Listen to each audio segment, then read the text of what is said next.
ಬೆಟ್ಟದ ಮೇಲೊಂದು ಮನೆಯ ಮಾಡಿ ಮೃಗಗಳಿಗೆ ಅಂಜಿದಡೆ ಅಂತಯ್ಯ. ಅಕ್ಕ ಮಹಾದೇವಿಯವರ ವಚನ. ಬೆಟ್ಟದ ಮೇಲೊಂದು ಮನೆಯ ಮಾಡಿ ಮೃಗಗಳಿಗಂಜಿದಡೆಂತಯ್ಯ. ಸಮುದ್ರದ ದಡದಲ್ಲಿ ಮನೆಯ ಮಾಡಿ ನೆರೆ ತೆರೆಗಳಿಗೆ ಅಂಜಿದಡೆಯಂತಯ್ಯ.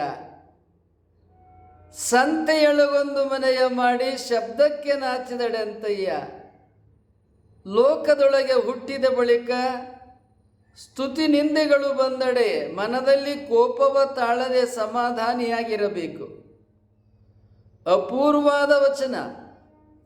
ಅಕ್ಕ ಮಹಾದೇವಿಯರು ಸರ್ವಸಂಗ ಪರಿತ್ಯಾಗಿಯಾಗಿ ತಪಸ್ಸಿಗೆ ಹೋದರು.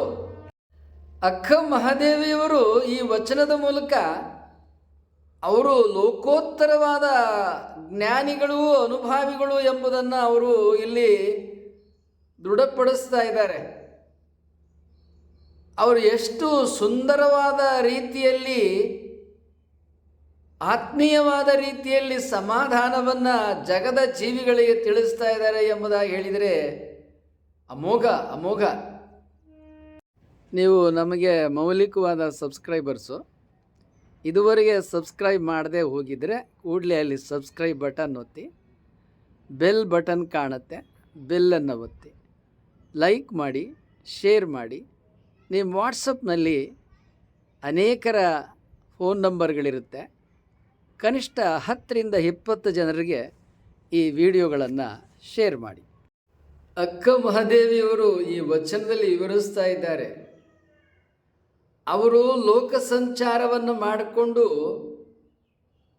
ಲಕ್ಷ ಜನರ ದುಃಖ ದುಮ್ಮಾನಗಳನ್ನು ಕಣ್ಣಾರೆ ನೋಡಿದ್ರು, ಕಂಡಿದ್ರು, ಕೇಳಿದರು. ಯಾಕೆಂದರೆ ಅವರು ಲೋಕದ ಉದ್ದಗಲಕ್ಕೆ ಸಂಚಾರ ಮಾಡುವಾಗ ಅವರಿಂದ ಜ್ಞಾನೋಪದೇಶವನ್ನು ಪಡೆದುಕೊಳ್ಳಲಿಕ್ಕೆ, ಅವರಿಂದ ಯೋಗ ಆರೋಗ್ಯವನ್ನು ಪಡೆದುಕೊಳ್ಳಲಿಕ್ಕೆ ಲಕ್ಷ ದುಃಖಿತರು, ರೋಗಿಗಳು ಬರ್ತಾ ಇದ್ರು. ಅಂತಹ ದುಃಖಿತರನ್ನು ಗಮನಿಸಿ ಅಕ್ಕ ಮಹಾದೇವಿಯರು ಈ ಲೋಕ ಎಂಥದು ಎನ್ನುವುದನ್ನು ಈ ವಚನದಲ್ಲಿ ಮನುಷ್ಯರಿಗೆ ಮನದಟ್ಟು ಮಾಡಿಕೊಡ್ತಾ ಇದ್ದಾರೆ. ಅವರು ಈ ವಚನದೊಳಗೆ 3 ದೃಷ್ಟಾಂತಗಳನ್ನು ಕೊಡ್ತಾರೆ. ಬೆಟ್ಟದ ಮೇಲೆ ಮನೆ ಮಾಡೋದು, ಸಮುದ್ರದ ದಡದಲ್ಲಿ ಮನೆ ಮಾಡೋದು, ಸಂತೆಯಲ್ಲಿ ಮನೆ ಮಾಡೋದು. ಈ 3 ಕಡೆ ನಾವು ಮನೆಯನ್ನೇನೋ ಮಾಡಿಬಿಡ್ತೀವಿ, ಯಾವುದೋ ಒಂದು ಆಯ್ಕೆ ಮಾಡ್ಕೋತೀವಿ. ಬೆಟ್ಟದ ಮೇಲೆ ಮನೆ ಕಟ್ಟಬೇಕಾದ್ರೆ ಬೆಟ್ಟದ ಎತ್ತರಿನಲ್ಲಿ ನಿಂತು ನೋಡಿದಾಗ ಸುತ್ತೆಲ್ಲ ಸುಂದರವಾಗಿ ನೋಟ ಕಾಣುತ್ತಲ್ಲ, ಆಹಾ ಎಷ್ಟು ಸುಂದರವಾಗಿದೆ, ಬಹಳ ಸುಂದರ ಇದೆ, ಬಹಳ ಚಂದ ಇದೆ, ಒಳ್ಳೆಯ ಗಾಳಿ, ಎತ್ತರ ಅಂತ ಆ ಕ್ಷಣಕ್ಕೆ ನಮಗೆ ಇದು ಬಹಳ ಸುಂದರವಾದ ಐಡಿಯಲ್ ಪ್ಲೇಸ್, ಇದೇ ಪ್ರಶಸ್ತವಾದ ಸ್ಥಳ ನನ್ನ ವಾಸಕ್ಕೆ ಅಂತ ಆ ಕ್ಷಣಕ್ಕೆ ನಿರ್ಧಾರ ಮಾಡಿಬಿಡ್ತೀವಿ. ನಮಗೆ ಅವಾಗ ಮನಸ್ಸೆಳೆದದ್ದು ಯಾವುದು? ನೋಟ. ಬೆಟ್ಟದ ಎತ್ತರದಲ್ಲಿ ನಿಂತು ನೋಡಿದಾಗ ನಮ್ಮ ಕಣ್ಣು ಮನಗಳಿಗೆ ಕಂಡಂಥ ಸುಂದರ ನೋಟ, ಈ ಸ್ಥಳ ನಾನು ವಾಸ ಮಾಡಬೇಕು, ಇಲ್ಲೇ ಇರಬೇಕಪ್ಪ ಅಂತ ಆ ಕ್ಷಣಕ್ಕೆ ನಿರ್ಧಾರ ಮಾಡಿಬಿಟ್ಟೆ. ಮನೆ ಕಟ್ಟಿದ ಮೇಲೆ ಏನಾಗ್ತದ? ಜೀವನ ಬರೀ ಕಣ್ಣು ನೋಟದ ಕಷ್ಟಕ್ಕೆ ಸೀಮಿತವಾಗೈತೇನ? ದೇಹಕ್ಕೆ ಅನೇಕ ಬೇಡಿಕೆಗಳಿದೆ. ಹಸಿವು, ತೃಷೆ, ವ್ಯಸನ, ನಿದ್ರೆ ಎಲ್ಲ ಇರ್ತವೆ. ಕ್ಷೇಮ, ಇವೆಲ್ಲವೂ ಅನುಕೂಲತೆಗಳು ಎಲ್ಲವೂ ಬೇಕಾಗಿದೆ. ಬೆಟ್ಟದ ಮೇಲೆ ಕಾಡಿನಲ್ಲಿ ಈ ಎಲ್ಲ ಅನುಕೂಲತೆಗಳು ಸಿಗುತ್ತವೇನೋ?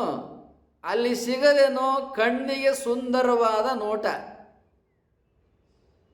ಅಷ್ಟು ಬಿಟ್ಟರೆ ಬೇರೆ ಏನಿದೆ ಅಲ್ಲಿ?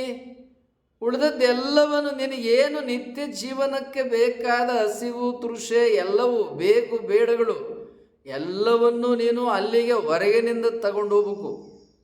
ಅದನ್ನು ತರ್ತಾನೆ ಇರಬೇಕು, ಎಫರ್ಟ್ ಆಗ್ತಾನೆ ಇರಬೇಕು. ಹೊಸ ಸವಾಲುಗಳು ನಿನಗೆ ಅಲ್ಲಿರ್ತವೆ ಬೆಟ್ಟದ ಮೇಲೆ ಮನೆ ಮಾಡಿದಾಗ. ಆಗ ಅವನಿಗೆ ಅನ್ನಿಸ್ತದೆ ಅಲ್ಲಿ ಜೀವನ ಮಾಡಲಿಕ್ಕೆ ಹೋದಾಗ, ಇದು ಕಷ್ಟ, ಇದು ಆಗೋದಲ್ಲಪ್ಪ. ನಂತರ ಏನು ಮಾಡ್ತಾನೆ? ನಿರ್ಧಾರ ಮಾಡ್ತಾನೆ, ಬೆಟ್ಟ ಬೇಡಪ್ಪ ಅಂತೇಳಿ. ಸಮುದ್ರದ ದಡದಲ್ಲಿ ಮನೆಯ ಮಾಡಿ ನೆರೆತೆರೆಗೆ ಅಂಜಿದಡೆಯಂತಯ್ಯ. ಬೆಟ್ಟದ ಮೇಲೊಂದು ಮನೆಯ ಮಾಡಿ ಮೃಗಗಳಿಗೆ ಅಂಜಿದಡೆಯಂತಯ್ಯ. ಸಮುದ್ರದ ದಡದಲ್ಲಿ ಮನೆಯ ಮಾಡಿ ನೆರೆತೆರೆಗೆ ಅಂಜಿದಡೆಯಂತಯ್ಯ. ಸಮುದ್ರವನ್ನು ಮೊದಲ ಸಲ ನಿಂತು ನೋಡಿದಾಗ ಆ ಅಲೆಗಳು, ವಿಸ್ತಾರವಾಗಿ ಹಬ್ಬಿರುವ ಸಮುದ್ರ, ಆ ನೀಲಿಯಾದ ಬಣ್ಣ, ಆ ನೋಟ, ಆ ಪ್ರಶಾಂತ ಆವರಣ, ಆ ನಿಶ್ಶಬ್ದ, ಇವೆಲ್ಲವನ್ನು ನೋಡಿದಾಗ ಆಹಾ ಸುಂದರ, ಸ್ವರ್ಗ ಇಲ್ಲೇ ಇದೆ. ಈ ಸಮುದ್ರ ದಡದಲ್ಲೇ ಜೀವನ ಮನೆ ಕಟ್ಕೊಂಬಿಡೋಣ, ಇಲ್ಲೇ ವಾಸ ಮಾಡೋಣಪ್ಪ, ದಿನಾ ಒಂದು ಸಮುದ್ರವನ್ನು ನೋಡ್ಕೋತ ಕೂತ್ಕೋಬೋದು.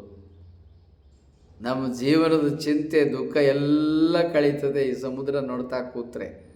ಇಲ್ಲೇ ಇದ್ಬಿಡೋಣಪ್ಪ ಸಮುದ್ರ ನೋಡ್ಕೊಂಡು ಅಂತ ಕ್ಷಣಕ್ಕೆ ಆ ಕಣ್ಣು ನೋಟ, ಆ ನಿಶ್ಶಬ್ದ ವಾತಾವರಣ, ಆ ಮನಸ್ಸಿಗೆ ನೀಡಿದ ಆ ಅಲೆಗಳ ಸಂಭ್ರಮ, ಇವನಲ್ಲಿ ಒಳಗಿನಿಂದ ಸಂಭ್ರಮವನ್ನು ಉಂಟು ಮಾಡಿಬಿಡ್ತು. ಅದಕ್ಕೆ ನಿರ್ಧಾರ ಮಾಡಿಬಿಟ್ಟ, ಸಮುದ್ರ ದಡದಲ್ಲಿ ಒಂದು ಪ್ಲಾಟ್ ತಗೊಂಡ ಮನೆ ಕಟ್ಟಿಬಿಟ್ಟ. ಜೀವನ ಮಾಡಲಿಕ್ಕೆ ಶುರುವಾಯಿತು ಸವಾಲುಗಳು, ಚಾಲೆಂಜಸ್ಸು. ಏನದು? ಮಳೆಗಾಲಕ್ಕೆ ಚಳಿಗಾಲಕ್ಕೆ ಬಿರುಗಾಳಿ, ಸುಂಟ್ರ ಗಾಳಿ ಬರ್ತಾವೆ. ಎಂಥ ಸುಂಟ್ರ ಗಾಳಿ, ಎಂಥ ಚಂಡಮಾರುತ, ಕಟ್ಟಿದ ಮನೆಯೆಲ್ಲ ಕೆಡುತ್ತವೆ. ಸಮುದ್ರದ ಅಲೆಗಳು ಮೇಲೆ ಬಂದು ಅಪ್ಪಳಿಸ್ತವೆ, ಮನೆಯೆಲ್ಲ ಕೊಚ್ಕೊಂಡು ಹೋಗ್ತವೆ, ನೂರಾರು ಮನೆಗಳು ಕೊಚ್ಚಿ ಹೋಗ್ತವೆ. ಸಾವು ನೋವುಗಳು ಕಣ್ಣಲ್ಲಿ ನೋಡ್ತಾನೆ. ಬೇಡಪ್ಪ, ಇಲ್ಲಿ ವಾಸ ಮಾಡೋದು ಬೇಡ, ಅಯ್ಯೋ ಕ್ರಿಮಿ ಕೀಟ ರೋಗ ಒಂದೆರಡೆ ಇಲ್ಲಿ, ಬೇಡಪ್ಪ ಸಮುದ್ರ ದಡದಲ್ಲಿ ಜೀವನ, ಬೇಡಪ್ಪ ಬೇಡ, ಈ ಸಮುದ್ರನೂ ಬೇಡ, ಈ ನೋಟನೂ ಬೇಡ, ಬೇಡ ಮಾರಾಯ ಅಂತೇನು ಮಾಡ್ತಾನೆ, ಕಿತ್ಕೊಂಡು ಹೋಗಕ್ಕೆ ಶುರು ಮಾಡ್ತಾನೆ.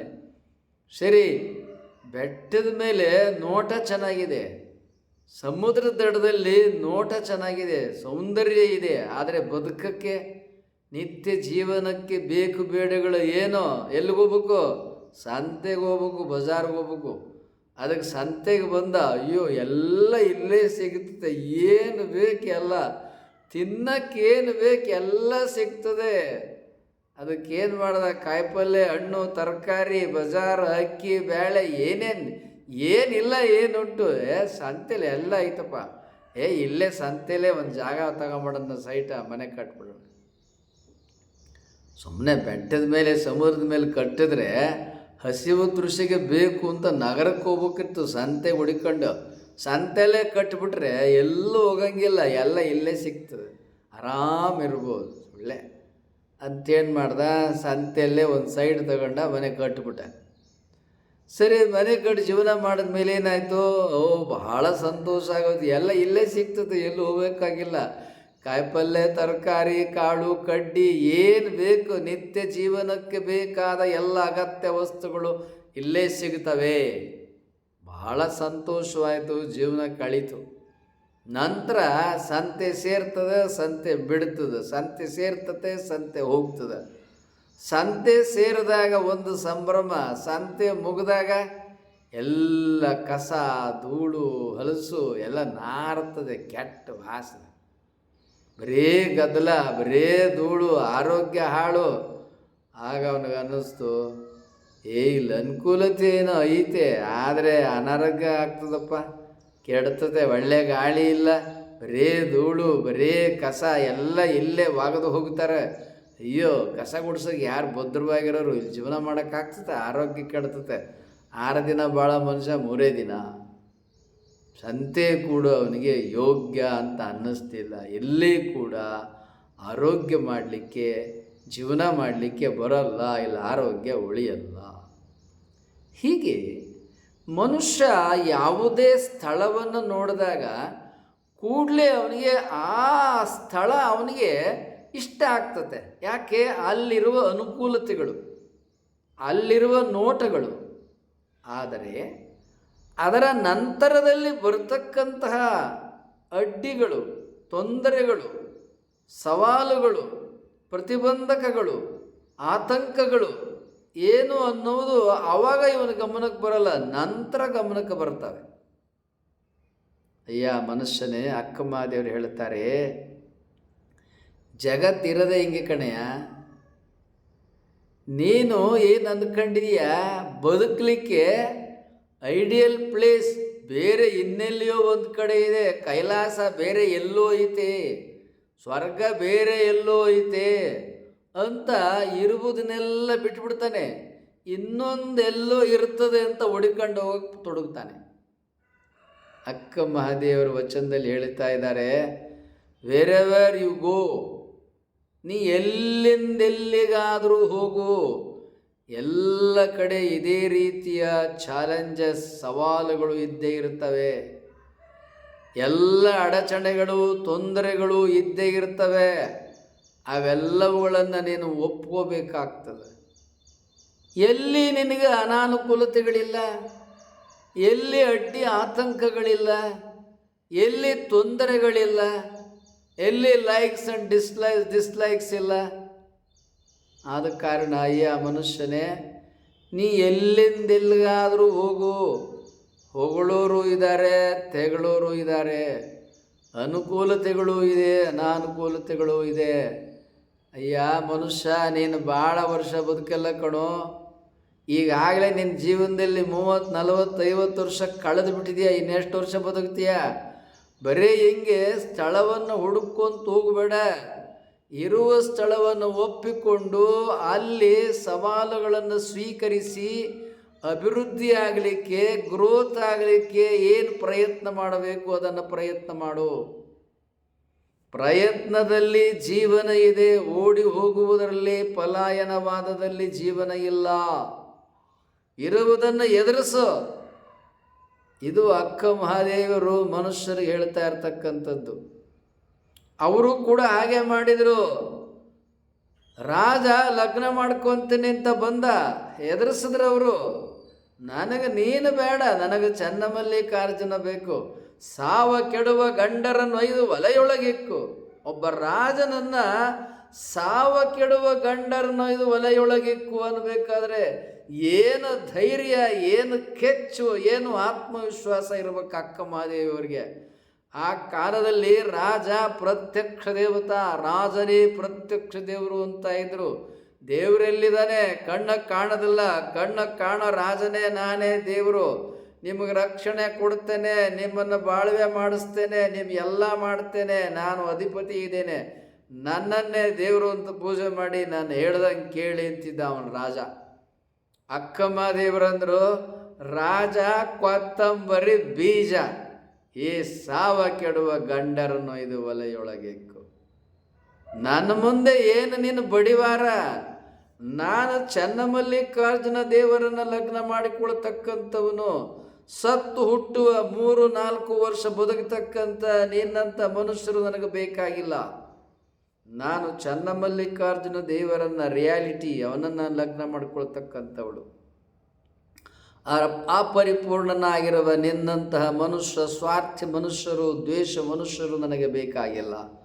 ಪರಿಪೂರ್ಣ ವ್ಯಕ್ತಿತ್ವ ಇರುವ ಚನ್ನಮಲ್ಲಿಕಾರ್ಜುನ ನನಗೆ ಬೇಕು. ಹೀಗೆ ಅಕ್ಕ ಮಹಾದೇವಿಯರು ತಮ್ಮ ಬದುಕಿನಲ್ಲಿ ಹೊಸ ಹೊಸ ಸವಾಲುಗಳನ್ನು ಸ್ವೀಕರಿಸಿದ್ರು. ಒಬ್ಬ ಮಹಿಳೆ 12ನೇ ಶತಮಾನದಲ್ಲಿ ಒಬ್ಬ ರಾಜನನ್ನು ಎದುರಾಕೊಂಡು ಸಾವ ಕೆಡುವ ಗಂಡರನ್ನ ಇದು ಒಲೆಯೊಳಗಿಕ್ಕು ಅಂತ ಹೇಳಿ ಆ ರಾಜನ ವಿರುದ್ಧ ಪ್ರಜೆಗಳು ತಿರುಗಿ ಬೀಳೋ ಹಾಗೆ ಮಾಡಿ, ಪ್ರಜೆಗಳು ತಿರುಗಿ ಬಿದ್ದು ರಾಜನನ್ನು ಅಧಿಕಾರದಿಂದ ಇಳಿಸಿ ಅವನನ್ನು ಕಾರಾಗೃಹಕ್ಕೆ ಹಾಕಿಸಿದರು. ಲಗ್ನ ಮಾಡಿಕೊಳ್ಳುವುದನ್ನು ತಪ್ಪಿಸಿ ಈಕೆ ತಪಸ್ವಿನಿ, ಯೋಗಿ, ಮಹಾದೇವಿ ಎಂಬುದಾಗಿ ತಿಳಿದು ಚನ್ನಮಲ್ಲಿಕಾರ್ಜುನನ್ನು ಪಡೆದುಕೊಳ್ಳುವುದಕ್ಕೆ ನಿನ್ನ ಇಚ್ಛೆ ಅಂತ ತಪಸ್ಸು ಮಾಡು ಮಗಳೇ ಎಂಬುದಾಗಿ ಸಮಗ್ರ ಊರಿನ ಉಡುತಡಿಯ ಜನತೆ ಅಕ್ಕ ಮಹಾದೇವರನ್ನು ಬಿಡುಗಡೆಗೊಳಿಸಿದರು. ಚನ್ನಮಲ್ಲಿಕಾರ್ಜುನ ದೇವ ಅಕ್ಕ ಮಹಾದೇವರ ಅನುಕೂಲಕ್ಕೆ ಬಂದ ಅನುಕೂಲಕ್ಕೆ ನೆರವು ಕೊಟ್ಟಿದ್ದಾನೆ, ಸಹಕಾರ ನೀಡಿದ್ದಾನೆ. ಇದು ವಿಶ್ವ ಪರಮಾತ್ಮ ನಮಗೆ ನೀಡತಕ್ಕಂಥ ಬೆಂಬಲ ಮತ್ತು ಆಶೀರ್ವಾದ. ಅಕ್ಕ ಮಹಾದೇವಿಯರು ಕೊನೆಗೆ ವಚನದಲ್ಲಿ ಹೇಳ್ತಾರೆ, ಲೋಕದಲ್ಲಿ ಹುಟ್ಟಿದ ಬಳಿಕ, ಅಯ್ಯ ಮನುಷ್ಯ ಲೋಕದಲ್ಲಿ ಹುಟ್ಟಿಬಿಟ್ಟಿದ್ದೆ ಕಣ, ಹುಟ್ಟುವುದು ನಮ್ಮ ಕೈಯಲ್ಲಿತ್ತೇನ? ಇಲ್ಲ. ಯಾಕೆ? ಈ ಹಿಂದೆ ನಾವು ಏನು ಜನ್ಮಗಳಲ್ಲಿ ಪಾಪಕರ್ಮಗಳನ್ನು ಪುಣ್ಯಕರ್ಮಗಳನ್ನು ಮಾಡಿದ್ದೇವೋ ಏನೋ ಅದನ್ನು ಅನುಭವಿಸ್ಲಿಕ್ಕಾಗಿ ಮತ್ತೆ ಜನ್ಮವನ್ನು ಪಡ್ಕೊಂಡು ಬರಲೇಬೇಕು. ಆದದ್ದರಿಂದ ಹುಟ್ಟಿದ್ದಾಗಿದೆ, ಇನ್ನು ಪಿಟಿ ಗೊಣಗೋದು ಬೇಡ. ಜೀವನವನ್ನು ಸ್ವೀಕಾರ ಮಾಡು, ಚಂದ ಬದುಕು. ಲೋಕದಲ್ಲಿ ಹುಟ್ಟಿದ ಬಳಿಕ ಸ್ತುತಿ ನಿಂದೆಗಳು ಬಂದರೆ 4 ಮಾತು ಬರ್ತವ, 4 ಮಾತು ಹೋಗ್ತವ. ಜನ ಇವತ್ತು ಹೊಗಳ್ತಾರ, ನಾಳೆ ಅವರೇ ತೆಗಳ್ತಾರೆ, ನಾಳೆ ತೆಗಳವರೇ ಹೊಗಳ್ತಾರೆ. ಯಾಕೆ? ಅವ್ರಿಗೆ ಏನೋ ಸ್ವಾರ್ಥ ಇರ್ತದೆ, ನಮ್ಮಿಂದ ಏನೋ ಪಡ್ಕೋಬೇಕಾಗಿರ್ತದೆ. ಅದಕ್ಕೆ ಅವರು ಹೊಗಳಿಕೆ ತೆಗಳಿಕೆಯನ್ನು ಅವಲಂಬಿಸ್ತಾರೆ, ಅವರು ಹೊಟ್ಟೆ ಹೊರ್ಕೊಳ್ಳೋ ಸಲುವಾಗಿ, ಅವ್ರ ಜೀವನದ ಸಲುವಾಗಿ. ನೀನು ಮನುಷ್ಯರನ್ನು ನೋಡಿ ನಿನ್ನ ಜೀವನವನ್ನು ನಿರ್ಧರಿಸಬೇಡ. ನಿನ್ನ ಜೀವನದ ಗುರಿ ನಿನ್ನ ಅಂತರಂಗದಲ್ಲಿ, ನಿನ್ನ ಅರಿವಿನಲ್ಲಿ ಇದೆ. ನೀನು ಗ್ರೋತ್, ಇನ್ನರ್ ಪೀಸನ್ನು ನಿನ್ನಲ್ಲಿ ನೀನು ಕಂಡುಕೋ. ಆನಂದ, ಸಂತೋಷ, ಶಾಂತಿ, ಸಮಾಧಾನ ಅನ್ನೋದು ಹೊರಗೆ ಹುಡುಕಬೇಡ ವಸ್ತುವಿನಲ್ಲಿ, ಅದು ನಿನ್ನೊಳಗೆ ಇರ್ತದೆ. ಡಿಸೈರ್ಸ್, ಲೈಕ್ಸ್ ಆ್ಯಂಡ್ ಅನ್ಲೈಕ್ಸ್ ಅನ್ನತಕ್ಕಂಥದ್ದೇನಿದೆ ಅದು ನಿನ್ನೊಳಗದ. ನಿನ್ನೊಳಗೆ ಇರುವುದನ್ನು ನೀನು ಕಂಡುಕೊಳ್ಳಬೇಕು. ಅಲ್ಲಿ ನೀನು ಸಮಾಧಾನವನ್ನು ಹೊಂದಬೇಕು. ಹೊರಗಿನ ಪ್ರಪಂಚವನ್ನು ನೋಡಿ ಸಮಾಧಾನ ಹೊಂದುವುದಲ್ಲ, ಹೊರಗಿನ ಜನರನ್ನು ನೋಡಿ ನೀನು ಸಮಾಧಾನ ಹೊಂದುವುದಲ್ಲ. ಹೊರ ಜಗತ್ತಿರ್ತದೆ, ಅಲ್ಲಿ ನಿನ್ನ ಪ್ಲೇಸ್ಮೆಂಟ್ ಎಷ್ಟು ಅನ್ನೋದನ್ನು ನೀನು ತಿಳ್ಕೊ. ನಿನ್ನ ಮಿತಿ, ನಿನ್ನ ಯೋಗ್ಯತೆ ಏನು ಅನ್ನೋದನ್ನು ತಿಳ್ಕೊ. ನಿನ್ನ ಪಾಡಿಗೆ ನೀನು ಬದುಕೋದನ್ನು ಕಲಿ. ಎಷ್ಟು ಸುಂದರವಾಗಿ ಹೇಳ್ತಾರಲ್ಲ, ಲೋಕದಲ್ಲಿ ಹುಟ್ಟಿದ ಬಳಿಕ ಹುಟ್ಟಾಗೋಯ್ತು, ಮನುಷ್ಯ ಜನ್ಮವನ್ನು ಪಡ್ಕೊಂಡು ಸ್ತುತಿ ನಿಂದೆಗಳು ಬಂದಡೆ. ಎಷ್ಟು ಚೆನ್ನಾಗಿ ಹೇಳ್ತಾರಲ್ಲ, ಹೊಗಳ್ತಾರೆ, ತೆಗಳುತ್ತಾರೆ. ಅಕ್ಕ ಮಹಾದೇವರನ್ನು ಕೂಡ ಹೇಳ್ತಾರೆ. ಎಷ್ಟೋ ಜನ ಇವತ್ತಿಗೂ ಕೂಡ ಹೊಗಳೂರು ಹೋದರೆ, ತೆಗಳೂರು ಹೋದರೆ. ಯಾಕೆ? ದೃಷ್ಟಿ ಎತ್ತಿ ಸೃಷ್ಟಿ.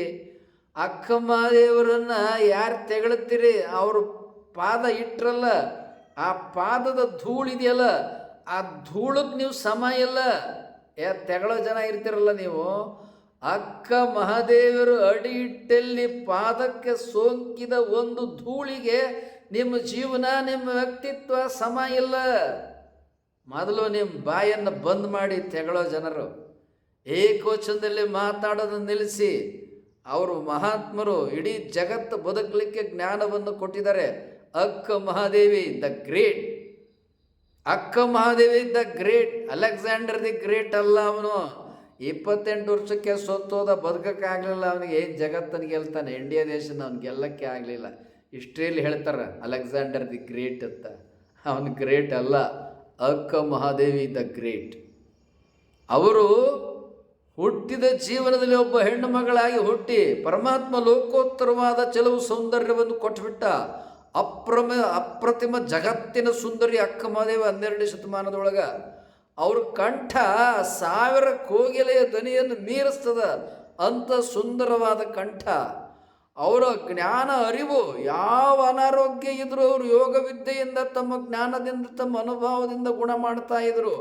ಯಾವುದೇ ಅನಾರೋಗ್ಯ ಇಲ್ಲದಂಗೆ ಅಕ್ಕ ಮಹಾದೇವರು 95 ವರ್ಷಗಳ ಕಾಲ ದೀರ್ಘಾಯುಷ್ಯವನ್ನು ಬದುಕಿದ್ರು. ಅವ್ರು ಯಾರು ಶಿವನ ಸಂಪಾದನೆಯಲ್ಲಿ ಬರೀತಾರೆ, ಇನ್ಯಾರೋ ಪ್ರಕ್ಷಿಪ್ತ ವಚನಗಳಲ್ಲಿ ಬರೀತಾರೆ. 12 ವರ್ಷದವಳು ಅಕ್ಕ ಮಹಾದೇವಿ ಅಂತ. ನಿನ್ನ ತಲೆ 12 ವರ್ಷಕ್ಕೆ ಏನು ಇಷ್ಟೆಲ್ಲ ಬುದ್ಧಿ, ಜ್ಞಾನ, ಅನುಭವ ಬರ್ತದೆ? ಲೋಕಜ್ಞಾನ ಬರಬೇಕಾದ್ರೆ ನಾವು ಬದುಕಬೇಕಾಗ್ತದೆ. ಯಾಕೆ? ಅಕ್ಕ ಮಹಾದೇವಿಯರ ಜೀವನವನ್ನು 12 ವರ್ಷಕ್ಕೆ ಮಟಕ ಮಾಡ್ತೀರಿ. ಅವ್ರ ಜ್ಞಾನ ಲೋಕೋತ್ತರವಾದದ್ದು. ಅವರು ದೀರ್ಘಾಯುಷ್ಯವನ್ನು ಬದುಕಿದರು. ಜಗತ್ತಿಗೆ ಬದುಕಬೇಕಾದಂಥ ಜ್ಞಾನವನ್ನು ಅಕ್ಕ ಮಹಾದೇವರು ಕೊಟ್ಟರು. ಸುಮ್ಮನೆ ಅವನು ಯಾವನೋ ಬರೀತಾನೆ, ಮೂರ್ಖ ಹರಿಹರ ಭಾವವೇಗದೊಳಗೆ. ಅಕ್ಕ ಮಹಾದೇವರು ಉಡುತಡಿಯಿಂದ ಹೊರಟರು, ಶ್ರೀಶೈಲ್ ಕದಲಿ ಒಂದೊಳಗೆ ಐಕ್ಯರಾಗ್ಬಿಟ್ರು ಅಂತ. ಅಕ್ಕ ಮಹಾದೇವರು ವಚನದಲ್ಲಿ ಬರೀತಾರೆ, ಲಿಂಗ ಸುಖಿಗಳ ಸಂಘದಲ್ಲಿ ದಿನಂಗಲ ಕಳೆವೆನು ಅಂತಾರೆ.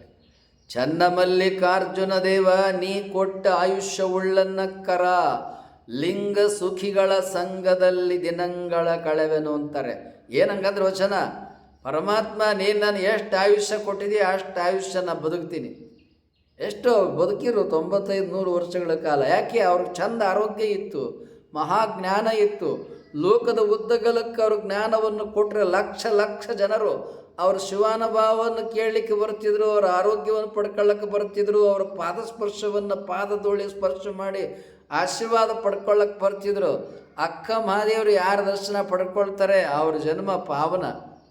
ಅಕ್ಕ ಮಹಾದೇವರ ಯಾರ ಪಾದಕ್ಕೆ ನಮಸ್ಕಾರ ಮಾಡಿ ಅನುಗ್ರಹ ಆಶೀರ್ವಾದ ಪಡ್ಕೊಳ್ತಾರೆ ಅದು ಅವ್ರು 7 ಜನ್ಮದ ಪುಣ್ಯ. ಹೀಗೆ ಅಕ್ಕ ಮಹಾದೇವಿಯವರು ನಾ ಭೂತೋ ನಾ ಭವಿಷ್ಯ, ಇನ್ನು ಮುಂದೆ ಅಕ್ಕ ಮಹಾದೇವರಂಥ ವ್ಯಕ್ತಿತ್ವ ಹುಟ್ಟುವುದಿಲ್ಲ, ಹಿಂದೆ ಹುಟ್ಟಿಲ್ಲ. ಆ ಜ್ಞಾನ, ಆ ವಚನ ಎಂಥ ಭಾವಗೀತಾತ್ಮಕವಾದ ವಚನ. ಅಕ್ಕ ಮಹಾದೇವರು ಬರೆದಂಥ ವಚನಗಳನ್ನು 100 ಜನ ಹೊರತು ಹಾಕಬೇಕು. ಅಂಥ ಅಮೋಘವಾದ ವಚನಗಳನ್ನು, ಪ್ರಕೃತಿ ಗೀತಗಳನ್ನು ಅಕ್ಕ ಮಹಾದೇವರು ಬರೆದಿದ್ದಾರೆ. ಅಳಿಸಂಕುಲನೇ ಮಾಮರನಿ ಈಳೆಲಿಂಬೆ ಮಾವು ಮಾದಲಕ್ಕೆ ಹುಳಿ ನೀರಲೆರೆದವರು ಯಾರಯ್ಯ. ಎಂಥ ಸುಂದರವಾದ ಪ್ರಕೃತಿ ಗೀತೆ. ಈ ಪ್ರಕೃತಿ ಗೀತೆ ಸುಂದರವಾಗಿದೆ ಅಷ್ಟೇ ಅಲ್ಲ, ಸೃಷ್ಟಿಯ ಆಚೆಗಿನ ರಹಸ್ಯವನ್ನು ಈ ವಚನದೊಳಗೆ ಭೇದಿಸ್ತಾರೆ. ಎಳ್ಳಿಕಾಯಿ, ಲಿಂಬೆಕಾಯಿ, ಮಾವಿನಕಾಯಿಗೆ ಹುಳಿ ನೀರನ್ನು ಕೊಟ್ಟವ್ರು ಯಾರು? ಎಳನೀರು, ಹಲಸಿನ ಹಣ್ಣು, ಏಲಕ್ಕಿ, ಬಾಳೆಹಣ್ಣಿಗೆ ಸಿಹಿಯನ್ನು ಕೊಟ್ಟವ್ರು ಯಾರು?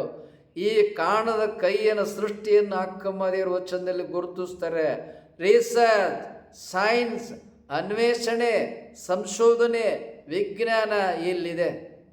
ಹೀಗೆ ಅಕ್ಕ ಮಹಾದೇವರ ವಚನಗಳನ್ನು ತೆಗೆದುಕೊಂಡ್ರೆ ಅವರು ಜಗತ್ತಿನ ಶ್ರೇಷ್ಠ ಕವಿಯತ್ರಿಯರು, ಶ್ರೇಷ್ಠ ಲತಾ ಮಂಗೇಶ್ಕರ್ ಅವರು ಮೀರಿಸುವಂಥ ಕಂಠ, 1000 ಕೋಗಿಲೆ ದನಿಯ ಕಂಠದ ಗಾಯನ ಅಕ್ಕ ಮಹಾದೇವರ ವಚನ. ಲೋಕೋತ್ತರವಾದ ಚೆಲುವು, ಲೋಕೋತ್ತರವಾದ ಜ್ಞಾನ, ಅನುಭವ. ಆ ಕಾಲದಲ್ಲಿ ಅಕ್ಕ ಮಹಾದೇವರ ವ್ಯಕ್ತಿತ್ವಕ್ಕೆ ಸಮ ಬಂದವರು ಯಾರೂ ಇಲ್ಲ. ಅಲ್ಲಮ ಪ್ರಭುದೇವರೇ ಅಕ್ಕ ಮಹಾದೇವರನ್ನು ಅಕ್ಕ ಅಂದ್ಬಿಟ್ರು. ಅಂಥ ಮಹಾಜ್ಞಾನಿ ಅಕ್ಕ ಮಹಾದೇವಿಯವರು. ಆದ ಕಾರಣ ಅಕ್ಕ ಮಹಾದೇವರ ವಚನದಲ್ಲಿ ನಮಗೆ ಬದುಕೋದಕ್ಕೆ ಜ್ಞಾನವನ್ನು ಕೊಡ್ತಾ ಇದ್ದಾರೆ. ಲೋಕದಲ್ಲಿ ಹುಟ್ಟಿದ ಬಳಿಕ ಸ್ತುತಿ ನಿಂದೆಗಳು ಬಂದಡೆ ಮನದಲ್ಲಿ ಕೋಪವ ತಾಳದೆ ಸಮಾಧಾನಿಯಾಗಿರಬೇಕು. 12ನೇ ಶತಮಾನದಲ್ಲೇ ಹೇಳ್ಬಿಟ್ರೆ ಅಕ್ಕ ಮಹಾದೇವರು, ಕೋಪ ಬೇಡಪ್ಪ. ತಪಸ್ಸಂದ್ರೇನು? ಕೋಪವಂಟದ ತಪವು. ಕೋಪ, ಯಾರು ನಿಜವಾದ ತಪಸ್ಸು ಮಾಡ್ತಾನೆ, ತಪಸ್ಸು ಇರ್ತಾನೆ, ಅವರಲ್ಲಿ ಏನಿರ್ತದೆ? ಜ್ಞಾನ ಇರ್ತದೆ, ಆನಂದ ಇರ್ತದೆ, ಹೂನಿಗೆ ಇರ್ತದೆ, ಪ್ರಶಾಂತವಾದ ಮನಸ್ಸಿನ ಭಾವನೆಗಳು, ಸುಂದರ ಭಾವನೆಗಳು ಇರ್ತವೆ. ಲೋಕ ಬದುಕ್ತಕ್ಕಂಥ ಸುಂದರ ವಿಚಾರಗಳನ್ನು, ಜ್ಞಾನವನ್ನು ಅಂಥ ತಪಸ್ಸುಗಳು ಕೊಡ್ತಾರೆ. ಅಂಥ ಅನುಭವ ಜ್ಞಾನವನ್ನು ಅಕ್ಕ ಮಹಾದೇವರು ಅವರ ಅನೇಕ ವಚನಗಳಲ್ಲಿ ಕೊಟ್ಟಿದ್ದಾರೆ. ಮನದಲ್ಲಿ ಕೋಪವ ತಾಳದೆ, ಈ ಮಾತನ್ನು ಗಮನಿಸಬೇಕು. ಕೋಪ ಅಂದ ಏನಾಗ್ತದೆ? BP ರೈಸ್ ಆಗ್ತದೆ, ಹಾರ್ಟ್ ಅಟ್ಯಾಕ್ ಆಗ್ತದೆ, ಹೃದಯ ಸ್ತಂಭನ ಆಗ್ತದೆ, ರಕ್ತದ ಒತ್ತಡ ಅಧಿಕ ಆಗ್ತದೆ, ಹೃದಯದಲ್ಲಿ ತೊಂದರೆಗಳು ಉಂಟಾಗ್ತವೆ. 12ನೇ ಶತಮಾನದಲ್ಲಿ ಅಕ್ಕ ಮಹಾದೇವರದನ್ನು ಹೇಳಿಬಿಟ್ರು. ಆದ ಕಾರಣ ಮನದಲ್ಲಿ ಕೋಪವ ತಾಳದೆ. ಅವ್ರ ಯೋಗಿಗಳು ಕೋಪ ಬಂದರೆ ಶರೀರದಲ್ಲಿ ಏನು ಬದಲಾವಣೆ ಆಗ್ತದೆ ಅನ್ನೋದು ಅವ್ರು ಕಂಡುಕೊಂಡಿದ್ರು. ಯಾಕೆ? ಅನೇಕರು ಗಂಡಸರು ನಾವು ಶರಣರು ಅಂತ ಕಾಯಿ ಬಟ್ಟೆ ಹಾಕ್ಕೊಂಡಿದ್ರು. ಅಕ್ಕ ಮಹಾದೇವರು ಯೌವನ, ಅವರು ಸೌಂದರ್ಯ, ಚೆಲುವು, ಅವ್ರು ನೀಡ್ತಕ್ಕಂಥ ಜ್ಞಾನ, ವಚನ ಎಲ್ಲವನ್ನು ನೋಡಿ ನಾನು ಕಾಯಿ ಬಟ್ಟೆ ಹಾಕ್ಕೊಂಡಿದ್ದೀನಿ, ಆಕೆನ ತಪಸ್ವಿ, ನಾನು ನಿನ್ನ ಲಗ್ನ ಮಾಡ್ಕೊಂಬಿಡ್ತೀನಿ ಅಂತ ಹೋಗಿಬಿಡ್ತಿದ್ರು ಅನೇಕರು. ಮೂರ್ಖರಿರ, ಅವ್ರ ಪಾದದೊಳಗೆ ಸಮ ಇಲ್ಲ, ನೀವೇನು ಲಗ್ನ ಮಾಡ್ಕೊತೀರೋ? ಮೂರ್ಖರ, ಅಯೋಗ್ಯರ. ಅಲ್ಲಿದ್ದಂಥ ಭಕ್ತರು ಜನರ ತಲೆ ಮೇಲೆ ಹೊಡೆದು ಪಟ್ ಅಂತ ಹೊಡೆದು ಬಾಯಿ ಬಂದ್ ಮಾಡಿಸಿ ಹೋಗಿ 1000 ಜನ್ಮ ಎತ್ತು ಬಂದರೂ ಕೂಡ ಯಾರಿಗೂ ಲೋಕದಲ್ಲಿ ಅಕ್ಕ ಮಹಾದೇವ್ರು ಲಗ್ನ ಮಾಡ್ಕೊಳ್ಳೋ ಯೋಗ್ಯತೆ ಇಲ್ಲ. ಅದಿರೋದು ಯಾರಿಗೆ? ಚನ್ನಮಲ್ಲಿಕಾರ್ಜುನ ಪರಮಾತ್ಮ ಸೃಷ್ಟಿಕರ್ತನಿಗೆ. ಅವನು ಲಗ್ನ ಮಾಡ್ಕೊಳ್ತಕ್ಕಂಥವನಲ್ಲ. ಭವಗೆಟ್ಟು ಬಂದ ಮಗಳೆಂದು ಬಿಗಿ ಎಪ್ಪಿದಡೆ ಚನ್ನಮಲ್ಲಿಕಾರ್ಜುನನ ಹೃದಯ ಕಮಲದಲ್ಲಿ ಅಡಗಿದೆನು ಅಂತಾರೆ ಅಕ್ಕ ಮಹಾದೇವರು. ಚನ್ನಮಲ್ಲಿಕಾರ್ಜುನ ಕೂಡ ಅಕ್ಕ ಮಹಾದೇವರನ್ನು ಭೋಗದ ದೃಷ್ಟಿಯಿಂದ ನೋಡಿದಿಲ್ಲ. ಆಕೆ ನನ್ನ ಮಗಳು ಎಂಬುದಾಗಿ ಪ್ರೀತಿ, ಮಮತೆ, ವಾತ್ಸಲ್ಯ, ಕರುಣೆ, ದಯೆ, ಅನುಗ್ರಹ, ಆಶೀರ್ವಾದವನ್ನು ಮಾಡ್ತಾನೆ ಪರಮಾತ್ಮ. ಇದು ಅಕ್ಕ ಮಹಾದೇವರ ಅಮೋಘವಾದ ದಿವ್ಯ ಭವ್ಯವಾದ ವ್ಯಕ್ತಿತ್ವವನ್ನು ಈ ವಚನದೊಳಗೆ ಅವರು ತಿಳಿಸ್ತಾ ಇದ್ದಾರೆ. ನಮಗದು ಪ್ರಕಟ ಆಗ್ತದೆ, ಅವರೇನು ತಿಳಿಸಿಲ್ಲ. ಆದದ್ದರಿಂದ ಈ ವಚನದಲ್ಲಿ 3 ದೃಷ್ಟಾಂತಗಳನ್ನು ಕೊಟ್ಟು ಹೇಳ್ತಾರೆ. ಬೆಟ್ಟದ ಮೇಲೆ ಮನೆ ಕಟ್ಟಿದಾಗ ದೃಶ್ಯ ನೋಟ ಕಣ್ಣಿಗೆ ಚಂದ, ಬದುಕೋದಕ್ಕಲ್ಲ ಅಂತ ಆನಂತರ ನಿರ್ಧಾರ ಮಾಡ್ತೀಯ. ಮನೆ ಕಟ್ಟಕ್ಕೆ ಮೊದಲು ನಿರ್ಧಾರ ಮಾಡು. ಸಮುದ್ರ ದಡದಲ್ಲಿ ಮನೆ ಕಟ್ಬಿಟ್ಟ ಮೇಲೆ ವಿಚಾರ ಮಾಡ್ತೀಯ, ನೋಟ ಚಂದ ಕಣ್ಣಿಗೆ ಅಂತೇಳಿ. ನೋಟ ಚಂದ ಅಂತ ಮನೆ ಕಟ್ಟೋದಲ್ಲ. ಮನೆ ಕಟ್ಟಕ್ಕೆ ಮುಂಚೆ ಮನುಷ್ಯ ನಿನಗೆ ಹೊಟ್ಟೆ ಇದೆ, ಹಸುವದ ವಿಚಾರ ಮಾಡು. ಪ್ರಾಣ ಇದೆ, ಆಯುಷ್ಯ ಇದೆ, ಬದುಕಬೇಕು, ಅದನ್ನು ವಿಚಾರ ಮಾಡು. ಸಂತೆಯಲ್ಲಿ ಮನೆಯ ಮಾಡಿ ಇಲ್ಲೆಲ್ಲ ಅನುಕೂಲತೆ ಇದೆ, ಇಲ್ಲೇ ಜೀವನ ಮಾಡ್ತೀನಿ, ಅಯ್ಯ ಆರೋಗ್ಯ ಮತ್ತೊಂದನ್ನು ವಿಚಾರ ಮಾಡು. ಹೀಗೆ ಪ್ರತಿಯೊಂದು ಸಂದರ್ಭದಲ್ಲಿಯೂ ಕೂಡ ಮನುಷ್ಯನೇ ನೀನು ನಿರ್ಧಾರವನ್ನು ಅವಸರದಲ್ಲಿ ಅಬ್ರಪ್ಟಾಗಿ ತಗೋಬೇಡ. ನಿರ್ಧಾರಗಳನ್ನು ಕೂಡಲೇ ತಗೋಬೇಡ. ವೆಯ್ಟ್, ಕಾಯಿ, ನಿಧಾನಿಸು. ಒಂದಲ್ಲ 10 ಸಲ ವಿಚಾರ ಮಾಡಿ ನಿರ್ಧಾರ ತಗೋ. ಗುಡ್ ಡಿಸಿಷನ್ ತಗೋ, ಪಾಸಿಟಿವ್ ಥಿಂಕಿಂಗ್ ಇರಲಿ. ಆ ನಂತರ ನಿನ್ನ ಜೀವನವನ್ನು ಸುಂದರವಾಗಿ ಅರಳಿಸ್ಕೋ. ಹೀಗೆ ಅಕ್ಕಮಹಾದೇವರ ವಚನದಲ್ಲಿ 3 ವಿಚಾರಗಳನ್ನು ಹೇಳ್ತಾ ಇದ್ದಾರೆ. ಒಂದು, ಡಿಸಿಷನ್, ನಿರ್ಧಾರವನ್ನು ತೆಗೆದುಕೊಳ್ಳುವಾಗ ಒಂದಲ್ಲ 10 ಅಲ್ಲ 1000 ಸಲ ವಿಚಾರ ಮಾಡು. ಎರಡನೇದು, ಕೂಡಲೇ ಕಣ್ಣಿಗೆ ಚೆಂದ ಕಾಣುತ್ತೋ ಅಂತೇಳಿ ಆಯ್ಕೆ ಮಾಡಬೇಡ. ಆಯ್ಕೆ ಮಾಡೋಕ್ಕೆ ಮುಂಚೆ ನೀ ಯಾರು, ನೀ ಏನು, ನಿನ್ನ ಯೋಗ್ಯತೆ ಏನು, ನಿನ್ನ ಸಮಯ, ನಿನ್ನ ಆಯುಷ್ಯ, ಅದನ್ನು ವಿಚಾರ ಮಾಡು. ಹೀಗೆ ಮನುಷ್ಯನೇ ಎಲ್ಲ ಕಡೆ ಬರೀ ಕೊರತೆಗಳನ್ನು ಹುಡುಕಬೇಡ. ಈ ಜೀವನ ಇರದ ಕೊರತೆಗಳಲ್ಲಿ ಎಲ್ಲಿ ಕೊರತೆಗಳಿರ್ತದೆ ಅದನ್ನು ನೀನು ತುಂಬ್ಕೋಬೇಕಾಗ್ತದೆ. ಆದ್ದರಿಂದ ಆಯ್ಕೆ ಬಹಳ ಜೀವನದಲ್ಲಿ ಸಿಗೋದಿಲ್ಲ. ಇರುವ ಆಯ್ಕೆಯನ್ನೇ ಫುಲ್ಫಿಲ್ ಅಂತೇಳಿ ತಿಳ್ಕೊಂಡು ಅಲ್ಲಿ ಸುಂದರವಾದ ಜೀವನವನ್ನು ಬದುಕೋದನ್ನು ಕಲಿ. ಇನ್ನೆಲ್ಲೋ ಇದೆ ಅಂತ ಬರೀ ಹುಡುಕಾಟಕ್ಕೆ ಆಯುಷ್ಯವನ್ನು ಕಳೆದು ಬಿಡಬೇಡ. ಯಾವುದು ಸಿಗ್ತದೆ ಅದನ್ನು ಆಯ್ಕೆ ಮಾಡು, ಅಲ್ಲೇ ಜೀವನವನ್ನು ಅರಳಿಸ್ಕೊಳ್ತಕ್ಕಂಥ ಪ್ರಯತ್ನವನ್ನು ಮಾಡು. ಈ ಮರ್ತ್ಯಲೋಕದೊಳಗೆ ನೀವು ಹುಟ್ಟು ಬಂದಿದೀಯಾ, ಈ ಮರ್ತ್ಯಲೋಕ ಬೇಡ ಅನ್ಲಿಕ್ಕೆ ಬರೋದಲ್ಲ. ಈ ಮರ್ತ್ಯಲೋಕವನ್ನೇ ಕೈಲಾಸ ಅಂತೇಳಿ ತಿಳ್ಕೊಂಡು ಇಲ್ಲೇ ಕೈಲಾಸದ ಜೀವನವನ್ನು, ಸಂಭ್ರಮವನ್ನು ಮಾಡು ಎಂಬುದಾಗಿ ಅಕ್ಕಮಹಾದೇವರ ವಚನದಲ್ಲಿ ತಿಳಿಸಿದ್ದಾರೆ. ಈ ವಚನದ ಬಗ್ಗೆ ಎಷ್ಟು ವಿವರಣೆಯನ್ನು ಕೊಟ್ಟರೂ ಕೂಡ ಸಾಲದು. ಆ ತಾಯಿ, ಆ ಗುರು, ಆ ಮಹಾತ್ಮರಾದ ಅಕ್ಕಮಹಾದೇವರಿಗೆ ಕೋಟಿ ಕೋಟಿ ನಮಸ್ಕಾರಗಳು. ನಿಮ್ಮ ಪಾದಧೂಳಿ ನನ್ನ ತಲೆಯ ಮೇಲೆ.